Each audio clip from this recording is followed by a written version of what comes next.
Sanibonani, ngithemba ukuthi niphilile.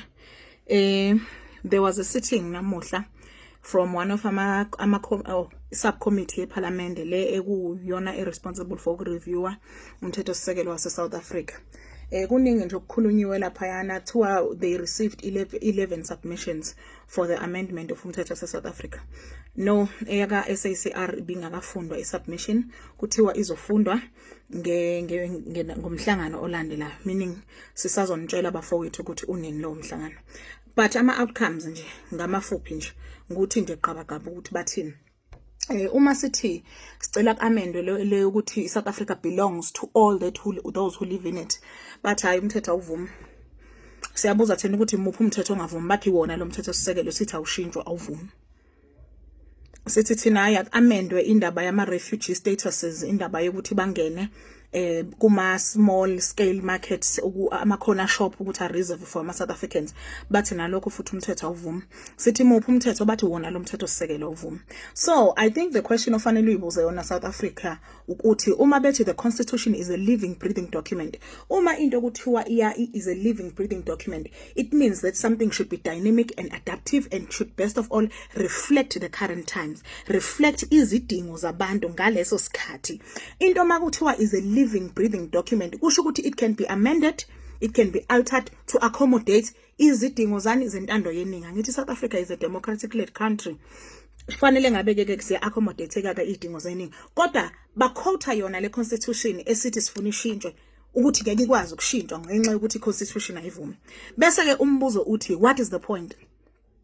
What is the point of having a living breathing document that does not prioritize abantu base South Africa? What is the point of having a breathing living document override ama international treaties and international laws? Because one thing abantu fanele si understand ukuthi you can withdraw out of ama international treaties. Bonke lamazwe ase Africa njengoba ayesho lo bhudi lona ushayela ama truck, I forgot his name, esho ukuthi ba check ama passport all throughout, but they are harassed ngama passport. All these African countries signed Leo Treaty African Union.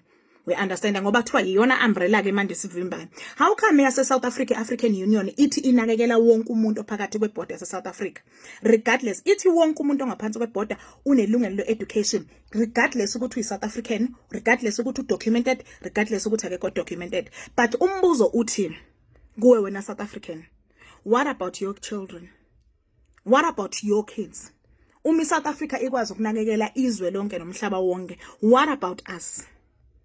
Uma bethi ngeke bekwazi ukushintsha umthetho sisekelo ngenxa yawo umthetho sisekelo, what is the point yokuthi bona bethi make your submissions? Niyambona yini uhulumeni wethu ukuthi uyadelela?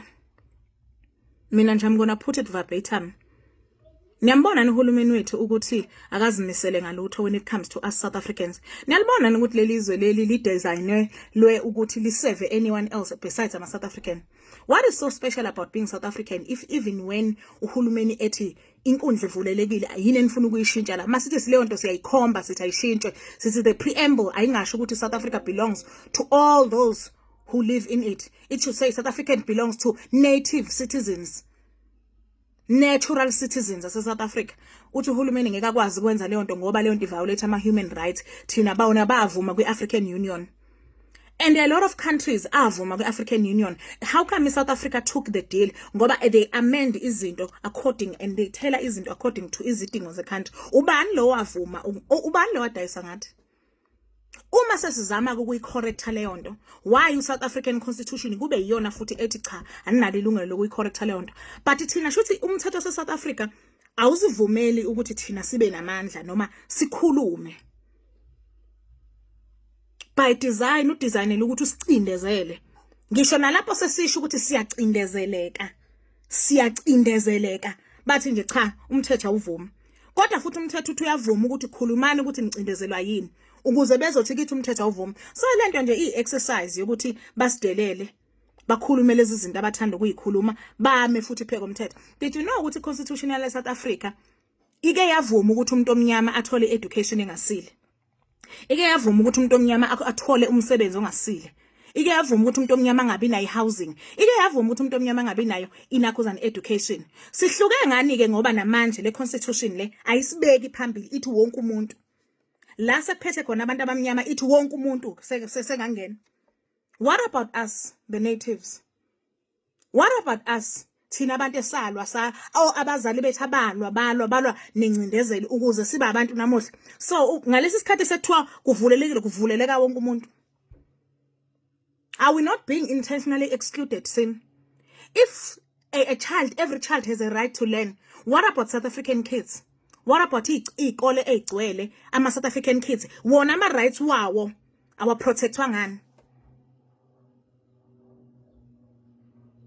We must take government to court. They must account. They must withdraw glama treaties abawasayina. They must amend those laws to satisfy my South Africans. If Ghana can say ukuthi all small and micro businesses, corner shops and tuck shops are reserved strictly for Ghanaians, nobody is making noise about that. But in South Africa, when we say the same, kuthiwa we're being xenophobic, kuthiwa we're being anti-African. Thina kanti sidla nini? Thina kanti sikhululeka nini? Uma mhla sinikwa nathi ilungelo kuthiwa seningabantu ke as black people base South Africa, but kuthiwa ningabantu kodwa wonke umuntu ola emhlabeni ongenawo la South Africa fanele athole the very same benefits that you're getting from a road accident fund. Foreign nationals can claim from your taxes, and the majority of taxpayers ithina abantu. But yet thina sikwazi ukukhuluma ngentela yethu ukuthi isebenzele abantwana bethu. Asikwazi ukukhuluma ngentela yethu ukuthi isebenzele isizwe sethu. Intela yethu fanele idayisiwe isebenzela everyone else but us.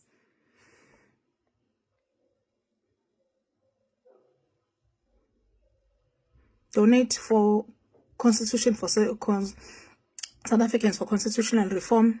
Niqhubeke support ama organization amashaya masela izwe la South Africa. Ningahlehli. Akwazi ukuthi singahlehla.